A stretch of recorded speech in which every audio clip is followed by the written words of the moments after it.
Hey guys, Micah from blackbearcustomkydex. This is another one of the videos in the series I'm doing for Scott from Colorado. And let's see, we have a pile of different projects here. I do have a recap video, so if you guys want to check that out, definitely, I'll just put the link in the description box below. I'm giving this spiel at the beginning of each of these individual videos. The what do you call it? The recap video is about 30 minutes long, but it shows just a real quick look at each one of these sheaths. And this video and the others are just showing a more in-depth look at individual projects.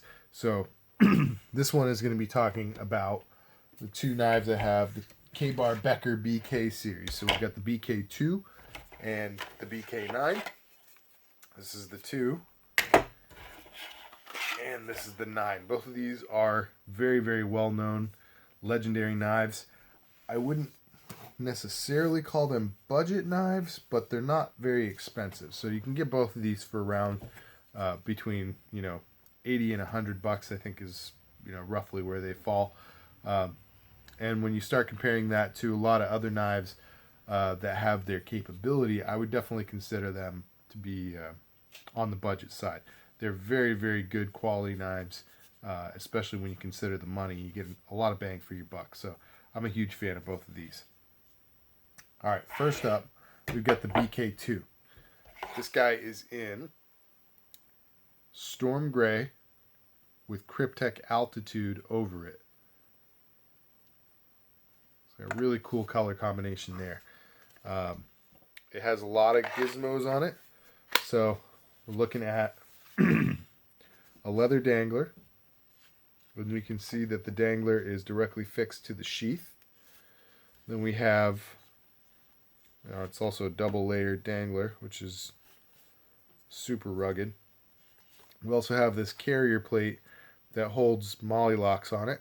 And I've did a double layer plate here. So this guy's in, yes, that is in black, not gray. It's black with Cryptek Altitude over it.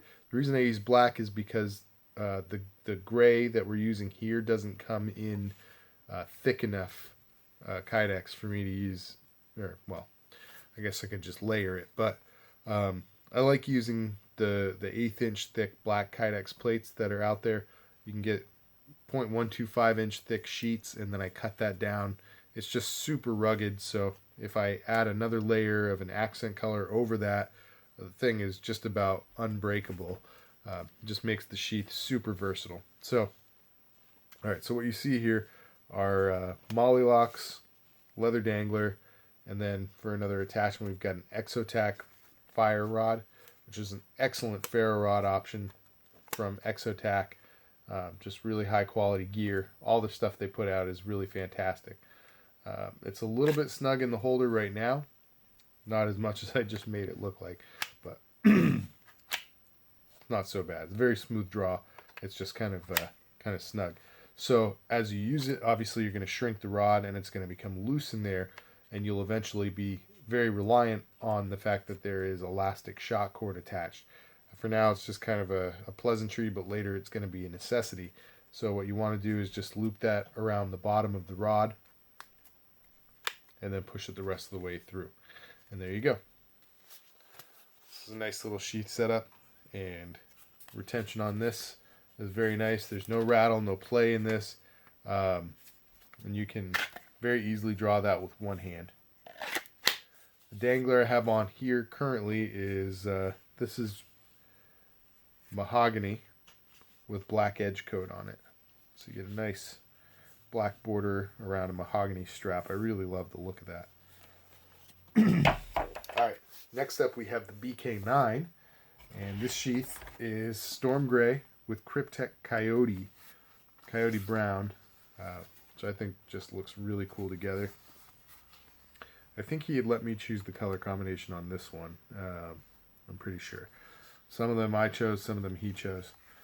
For leather dangler color, we got walnut brown on here. And just a disclaimer, for all the danglers on here, they're all the same size, same D-ring size that they're looped into, so you can just take 2 screws out and swap them out. So if you prefer one color with one sheath over the other on a given day, you're easily able to swap out between those. There's 2 Chicago screws that you move and you're done. Alright, this one also has a fire rod attached here. Same story as the other one, very easy to use. We have a plate that's got these mollies on it, and the plate also has the dangler, the D-ring dangler on there. Now with this one, I maybe should have placed the mollies lower. I could do that. You can still move them lower, but as they are right now, I have it set up. The reason why this double layered dangler is set up, where it's so much of it is only single layer, is just because I didn't want to have the double layer come down too far and create problems with the spacing here on the molly locks. They're already kind of elevated off the surface, and it's still a very nice low profile, so I didn't want to have it expand out and get any wider than it needs to be. Right now I think it's really, really nice, really manageable, good low profile, all that good stuff. So I wanted to avoid compromising the profile at all. This is really compact and nice.